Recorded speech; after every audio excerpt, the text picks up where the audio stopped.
I grew up watching Formula One, and it's a racing sport with my dad. And we'd constantly sit there debating about suspension strategies, tire setups, and aerodynamics, thinking we knew better than the race engineers. And because of that obsession, I spent a lot of my time in my childhood dreaming about engineering and becoming an F1 aerodynamicist. But there's a problem. My dream, as one could put it, was that it was a little too clean. Now, for you to understand this, I'll give you some context. So, as a kid, I really liked going to different museums to look at cars and planes, and my dad would book trips abroad based on the different museums to visit, for example, the Smithsonian Museum. And there's a thing called the museum effect. You stand there looking at a historic rocket or a championship F1 car, and it just looks perfect. It's shiny, it's lit by spotlights, and it creates this illusion that success is a clean and straight line. You might think a genius had an idea, they made it, and now it's here. But then last year, I went to the Goodwood Festival of Speed in the UK. And it's an annual event where the greatest cars in the world are not just shown in static, but actually going in time trials across the racetrack. There are hundreds of cars there, and equally hundreds of technicians servicing the cars in their makeshift tents. And the place smells of gasoline. Your lungs suffocate from the carbon monoxide. The mechanics are shuffling left and right, their hands are greasy, their knees are on the ground, and let me tell you, that place does not look like a museum. And that was when I realized I had to make a choice. I had to choose between a vision or an illusion. So what's the difference, you may ask, because both of them sound kind of similar at first. But both of them make you feel excited, both of them make you feel like you want to tell your friends, hey, I'm going to be an engineer or I'm going to be a doctor. So here are my definitions. I believe an illusion is a picture of the future that is all about the result. It's saying that I want to be an aerodynamicist, or I want to be a neurosurgeon. And it's about the title, the status, and the cool moments of your goal. Now, on the other hand, a vision is a picture of the future that is all about the journey. It's saying I'm willing to do whatever it takes to get the job done and make this thing real. So an illusion would be, I want to fly. And a vision is, I'm willing to study aerodynamics until my head hurts so I can make a rocket that flies. Now this matters to me personally because I'm torn between a crossroads. I'm deciding whether I should go for medicine or engineering in my career. And on the surface level, you might think, oh, they're kind of different. And that's true. One is metal and oil, and the other is flesh and blood. But they share one thing in common, and that is the mindset. In both of these jobs, you cannot fake it. If you rely on an illusion to launch your rocket, if you just hope that it's going to fly up there by itself, it's going to explode. If you rely on an illusion to save your patient, if you just prescribe them some medication without double-checking their symptoms, someone's going to get hurt or die. So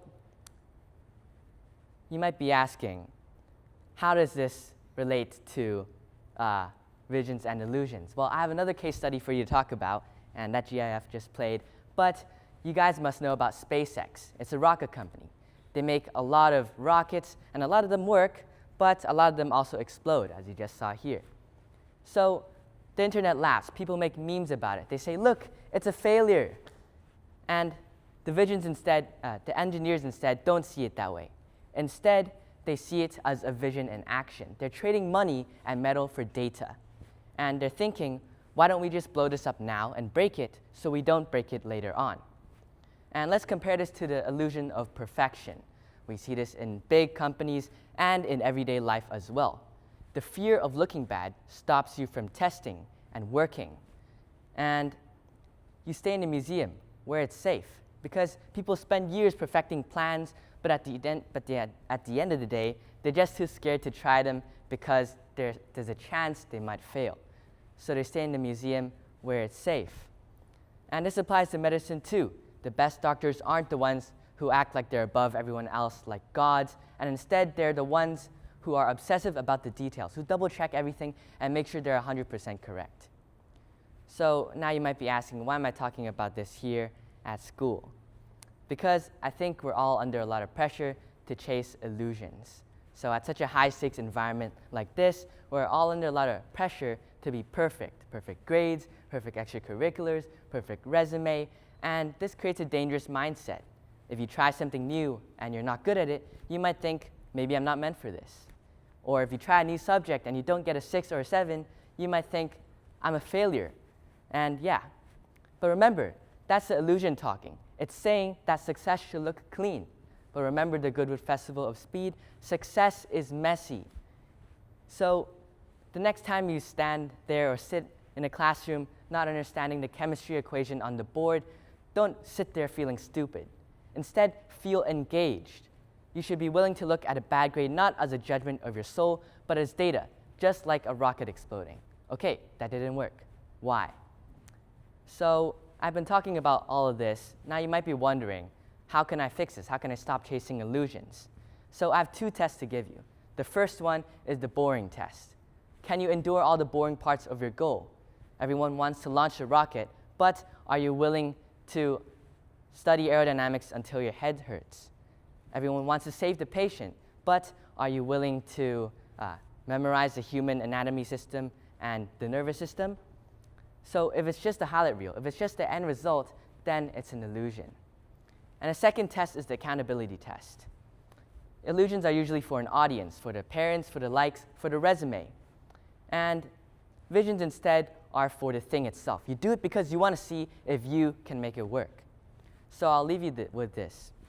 When I look at the work being done at an aircraft hangar or a garage, I'm reminded that the world is built by people who got over their need to be perfect.